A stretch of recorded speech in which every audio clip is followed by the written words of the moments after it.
কি হয়েছিল গতকাল রাফসান্দা ছোট ভাইয়ের সাথে সাধারণ শিক্ষার্থীদের? কেন তারা তার দিকে তাকিয়ে ভুয়া ভুয়া বলে চিৎকার করলো? মূলত শিক্ষার্থীদের বৈষম্যবিরোধী আন্দোলন শুরু হয় গত মাসের মাঝামাঝি সময়ে। এত বড় আন্দোলনে তার কোনো অ্যাক্টিভিটি দেখা যায়নি সোশ্যাল মিডিয়ায়, শুধুমাত্র ফেসবুকে একটি পোস্ট ছাড়া।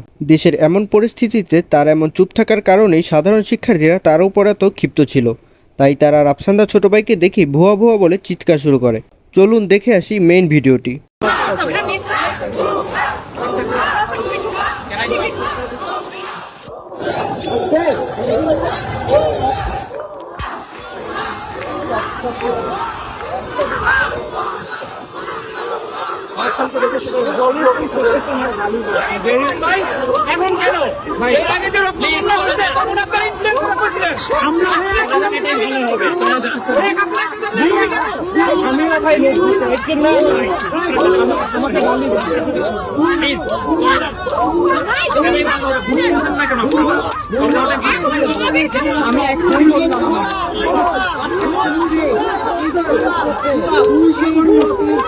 আরো বেশি মানুষ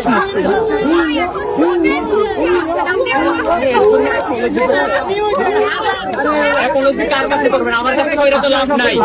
সারা দেশের মানুষ মারা গেছে।